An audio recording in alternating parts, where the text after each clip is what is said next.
भगत की जय जय जय रघुनंदन राम, जय जय जय महाबली हनुमान। दशानन से बलशाली शतानन, अनगिनत बरसाए शिलाखंड। सामना करत लखन रघुराई, और कपीश भी गदा उठाई। उत्षठ माया भी भयकारी, राम कपीत सदाचारी। पूर्ण धर्म स्थापना लाई, युद्ध लड़े हनुमत रघुराई। महाबली हनुमत की कुछ कर लीला राम भगत की जय जय जय रघुनंदन राम, जय जय जय महाबली हनुमान। ये गाथा महाबली हनुमत की रुचि कर लीला राम भगत की जय जय जय रघुनंदन राम, जय जय जय महाबली हनुमान। दुष्ट तनुज चक्रास्त्रा मारा, किंतु कपीश विफल पर हारा। पवन तनय विपत्ति निवारे, काज सवारे संकट टारे। गाथा महाबली हनुमत की रुचि कर लीला राम भगत की जय जय जय रघुनंदन राम, जय जय जय महाबली हनुमान। यहाँ पे हनुमान जी की चर्चा करेंगे। तो यहाँ पे जब आप हनुमान जी का चालीसा पाठ कर रहे हो आप, तो ये बिल्कुल मत मानिए कि हम वो प्रोफेशनल एक औपचारिक कर रहे हैं, नहीं, दिल से कर रहे हैं, भाव से कर रहे हैं, और उस समय वास्तव में आनंद आएगा। और दूसरी चीज कि तुलसीदास जी ने हनुमान चालीसा की रचना की है, आरती की भी रचना उन्होंने की है। और मैं आपको बता दूं कि हनुमान तुलसीदास जी को जब श्री रामचरितमानस लिखने का मौका मिला, जब वो लिखने के लिए बैठे, तो उसके पहले शर्त ये आई कि रामचरित जैसा मानस इतना बृहद लिखना है तो उसके बराबर योग्यता भी तो होनी चाहिए कि कोई बैठे और लिखना शुरू कर दे। तो जिस लेवल का आप काम कर रहे हैं, उस लेवल की आपकी मानसिकता भी तो होनी चाहिए। जिस लेवल का काम करने जा रहे हो आप, उस लेवल की आपके पास ऊर्जा भी तो होनी चाहिए। और ये सारी ऊर्जा कहाँ से आती है? भगवान के नाम जप से। आप जितना ही ज्यादा भगवान का नाम जप करेंगे, आप उतने ही ज्यादा ऊर्जावान होंगे, और आप उतने ही ज्यादा सकारात्मक होंगे, और उतने ही ज्यादा आपका अपना कल्याण होगा, और यहाँ तक कि आपको देखने वाले लोगों का भी उतना कल्याण होगा। इसीलिए लोग सिद्ध मुनियों ऋषियों के पास जाते थे, क्योंकि वो अपना सारा समय भगवान के नाम जप में लगाते थे। और भगवान का नाम जप एक ऐसा काम है जिसमें कोई शुल्क नहीं लगता, कोई मेहनत नहीं लगती, कुछ खर्च नहीं। मुंह खोल के कर रहे हैं तो मुंह बंद करके, जैसे मुंह बंद कर दिया तो अंदर चल रहा है। तो इसके भी कई भाग हैं। शुरुआत में आप करेंगे तो जैसे राम राम राम राम ऐसा बोलेंगे, और अगर आप थोड़ा सा और प्रगाढ़ता में जाएंगे तो आपका ये वोट बंद हो जाए, फिर आप अपने जीभ के अगले हिस्से से मुंह बंद करके चलता रहता है। और एक समय ऐसा आता है कि वो नाम जब आपके जिह्वा के और चरणों से होता हुआ 7वें 8वें चक्कर में जा करके वो कंठ तक पहुंचता है। और उस समय की ऐसी स्थिति होती है कि आपकी जीभ नहीं हिल रही, आप कुछ भी काम नहीं कर रहे हैं, उसके बावजूद भी आंख बंद है या आंख खुली है, और आपने अपने कंठ से भगवान का नाम उच्चारण कर रहे हैं। और बहुत गूढ़ और बहुत ऊंची, थोड़ा सा आप भी उस लेवल पे आइए हमारी बात को समझने की। बहुत नीचे बैठ करके भी आप सुनेंगे तो इधर से घुसेगा, इधर से निकल जाएगा, लेकिन जमात से भी सुनिए और उसे हृदय में भी धारण करिए कि जब कंठ तक लोगों का नाम जब पहुंच जाता है तो उस समय शारीरिक प्रक्रिया से भगवान का नाम जप करने की आवश्यकता खत्म हो जाती है। और जब कंठ के बाद वह नाम जप सीधा, फिर कोई रुकावट नहीं आती है, लेकिन शर्त यह है कि वो नाम जप आपका लगातार होते रहना चाहिए, लगातार। और वो लगातार होते होते नाम जब कंठ से आपके हृदय में गिर जाता है, जब वो नाम जब भगवान का आपका कंठ से जब हृदय में गिर जाता है, तब आपको कोई आवश्यकता नहीं रह जाती कंठ से ही नाम जप करने की। ये जितने भी महापुरुषों का नाम हम लोग देते हैं जो कि मनुष्य रूप में पैदा हुए, लेकिन वो भगवान का रूप उनका हो चुका है। तो भगवान का रूप उनका सिर्फ इसलिए हुआ है कि उन्होंने भगवान का नाम जप इतना किया है। हनुमान जी का भी स्वरूप भगवान रूप में तभी आया, इनका नाम जप ही इनको भगवान हनुमान जी को भगवान बनाने वाला नाम जप ही है। राम जी का नाम इतना इन्होंने जप किया, इतना जप किया। आप और नाम ले सकते हैं, वशिष्ठ जी, वाल्मीकि जी, विश्वामित्र जी, अर्जुन जी, जितने भी भक्त हुए हैं, सारे लोगों ने शुरुआत में तो यत्न किए हैं, प्रयास किए हैं कि अगरबत्ती जला लो, धूपबत्ती जला लो, यज्ञ हवन कर लो, कुछ भी कर लीजिए, लेकिन अंततः नाम जप के शरण में ही जाना पड़ेगा। और यदि आपका नाम जप शुरू हो गया है, तब आप मान लीजिए कि आप अध्यात्म, भक्ति और धर्म की आखिरी कक्षा में। और जब तक यदि नाम जप में आपका अनुराग नहीं हुआ है, तब तक आप समझ लीजिएगा कि आप अभी पढ़ाई करें। और जैसे ही नाम जप शुरू हो जाए, या जैसे ही आपकी तबीयत बेचैन होने लगे कि अरे यार वो नाम जप शुरू कर, कुछ भी कर दो, नाम जप शुरू कर, तो जैसे नाम जप के प्रति आपकी लालसा बढ़ जाए, तो समझ लीजिए कि आपकी पीएचडी वाली कक्षा शुरू हो गई है। क्योंकि नाम जप के अलावा भगवान को प्राप्त करने का दूसरा कोई मार्ग है ही नहीं। तो तुलसीदास जी ने नाम जप शुरू किया, मालूम है उन्होंने 99 नौका नाम जप किया है। कितना किया है? 99 नौका भगवान श्री राम का नाम जप किया है। और अब आप ये सुनिए कि एक नौका में कितना नाम जप होता है। एक नौका में 99 करोड़ 99 लाख 99,999 नाम जप होता है एक नौका में। फिर से समझिएगा, 99 करोड़ 99 लाख 99,999 एक नौका में नाम जप होता है। और उन्होंने इस तरह के 99 नौका पार किया। हालांकि एक जीवन में एक नौका नाम जप भी करना मुश्किल होता है, उसके लिए अलग से कोई साधना होती है और तरीके होते हैं। जैसे आपने कहा एक बार राम, एक दूसरा तरीका है राम राम राम राम राम राम राम राम। एक सांस में आपने 10, 15, 20 किए, फिर लौटती सांस में आपने 10, 15, 12, 20 किए। इस तरह से वो एक नौका पूरी की जा सकती है। और ये हम आपसे ये कह रहे थे, उस मूल रूप पे आते हैं हनुमान जी का। तो एक छोटी सी बात मैं बता दूं कि इनके साथ जो मेरा अनुभव रहा, मैं इस लाइन में, इस वेशभूषा में इन्हीं की कृपा से आया और इन्हीं की प्रेरणा से आया। क्योंकि हम जब कक्षा 7 और 8 में थे महाराज, तो उनके प्रति हमारी रुचि बढ़ी और हम कानपुर में थे, पढ़ाई कर रहे थे। और वहीं बड़े हनुमान जी का मंदिर था और कोई चौराहा था, वहाँ पे दिमाग भी याद आ रहा है, था कोई चौराहा और बढ़िया मंदिर, खूब अच्छा मंदिर था। तो हम सुबह 4 बजे उठ करके स्नान कर करके मंदिर में रोज जाना सालों हमने किया। हम कक्षा 8 से 9 में आए, 10 में आए, हमारी लगातार साधना चलती है।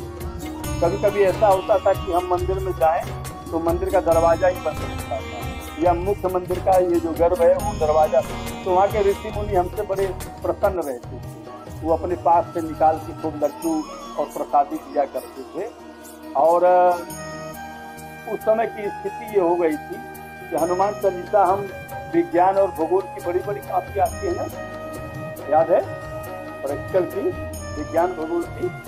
तो उन पुस्तकों में, उन कापियों में हम चालीसा को छिपा के रखते कि कोई देखे भी नहीं और हम करते रहें।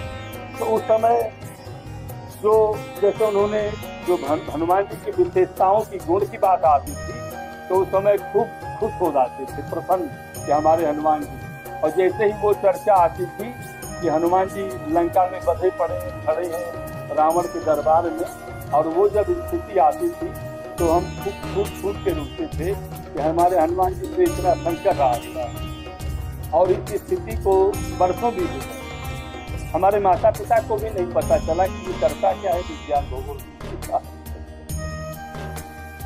और एक बात संयोग ऐसा कि हम जिस मकान में थे वो मकान पूरी तरह से खाली था, स्टूल पे बैठे थे, मेज सामने था और हम हनुमान चालीसा का पाठ पूरी तरह से करके संयोग देखिए कि वो स्थिति आ गई थी रोने वाली। और उस समय मेरे यहाँ पूरा गाल मेरा आंखों से कोई रोकने वाला था नहीं, कोई देखने वाला नहीं था। आप एकांत में रहते हैं तो अपने मन वाला कुछ भी कर सकते हैं, तो मैं एकदम एकांत में था, कोई देखने वाला नहीं। खूब भुकर के अपना रोने में लगा हुआ था। हम भूल गए कि मुख्य दरवाजा खुला ही रह गया था, वो ऊंचा हुआ था।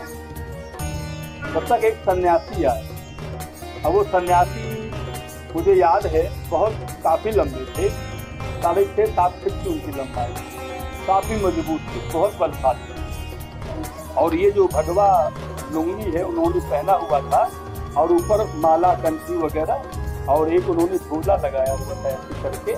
और एक ताज्जुब की बात थी कि उनके कमर में बांसुरी होती है।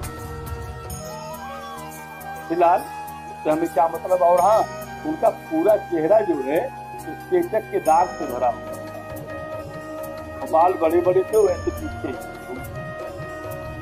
और जैसे उन्होंने सामने आए तो उन्होंने आवाज दिया जैसे कुछ भी दे दो बच्चा या जय हो बच्चा कुछ कहा, तो हमारी आँख खुल गई। और जैसे उनको हमने देखा तो हम शर्मा गए, सकुचा गए। तो हमने जल्दी से जो है अपना मुँह पूछा, अपने हाथ पूछे और उन्होंने फिर कुछ कहा कि नहीं जो भी कहा हो।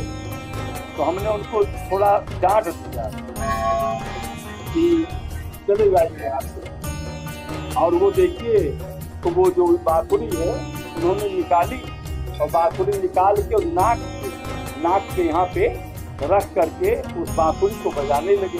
हमें फिर भी समझ में नहीं आया। मैं आपसे कह रहा हूँ ना, भगवान किसी भी रूप में मिल सकते, क्या पहचान करोगे? बड़े बड़े भक्त नहीं पहचान पाते, तो नहीं पहचान पाए। वो जब चाहेंगे तभी आप उनको पहचान पाए। तो वो बांसुरी बजा रहे हैं और हमें गुस्सा आ रहा है, हमने उनको और जोर से जांचा, वो निकल गए। और हमारे घर से बाहर निकलने के बाद ऐसे ऐसे रोड जाता था। हम मुश्किल से 2-5 सेकेंड के बाद हमको ये ख्याल आया कि ये कौन हो सकती है। अचानक से बुद्धि जगी और मैं दौड़ता हुआ बाहर गया। मैंने इधर देखा, बाएं साइड पूरी सड़क खाली। मैंने दाहिनी साइड देखी, पूरी सड़क खाली।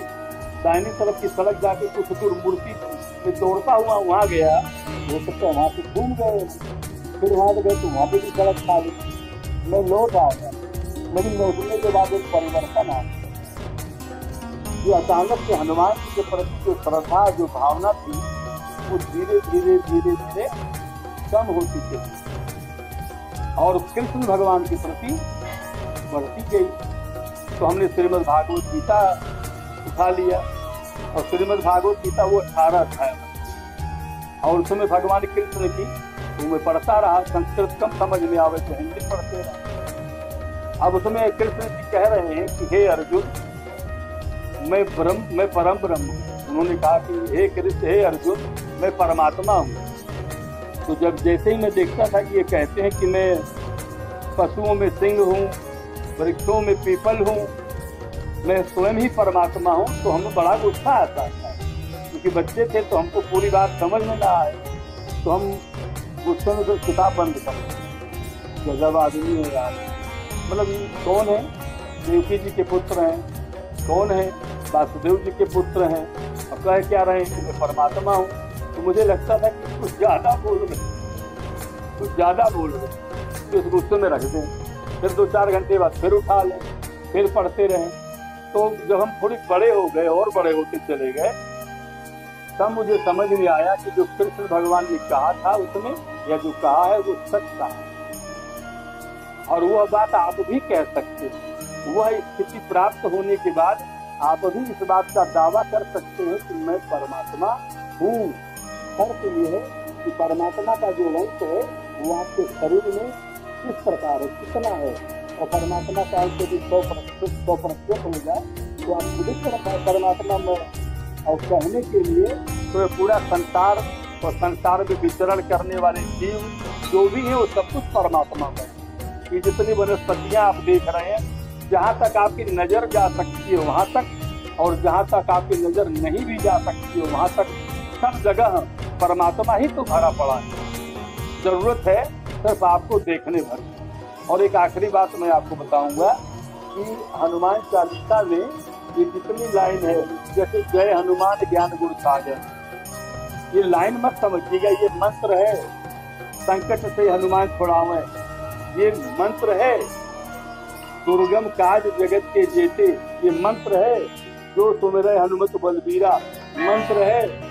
आप जब चौपाई का उनकी आरती का पाठ कर रहे होते हैं तो उसको आप ये मान के चलिए कि आप उन महामंत्रों का जाप कर रहे हैं जिनको करने के बाद आपको हनुमान जी से सीधा सामने प्राप्त होगा। और एक आखिरी बात, फिर से वही बात दोहराऊंगा कि हनुमान जी की आराधना करते समय या किसी की भी आराधना करते समय, और वो बात जो मैंने भी छोड़ दी थी कृष्ण भगवान की वो श्रीमद् भागवत गीता, कि मैं मतलब सैकड़ों बार हमने भागवत गीता का अध्ययन उस बहाने किया, लेकिन अभी देखिए 6 महीना पहले मेरे साथ एक जादू हो गया कि हमने ये सोचा था कि सांसारिक कर्तव्य पूरे करने के बाद मैं वृंदावन जाऊंगा और वहीं पे रुक के रह जाऊंगा, मतलब वहीं पे रह ही जाऊंगा, मैं अपना शरीर भी वहीं पे छोड़ता। लेकिन एक जादू हो गया। जब 6-5 महीना पहले हमको ऐसी प्रेरणा मिली कि भगवान श्री राम अयोध्या में पैदा हुए, अयोध्या में प्रकट होने के बाद उन्होंने जनकपुर की यात्रा की, 44-42 जगह होते हुए गए हैं जनकपुर, फिर वहाँ से लौट के आए हैं जब अयोध्या, तो 27 वर्ष की अवस्था में उनको वनवास हुआ। तो वो श्रृंगवेरपुर, पंपा नदी और सब करते हुए करीब 242 स्थानों पर रुकते हुए भगवान श्री राम जी गए हैं लंका।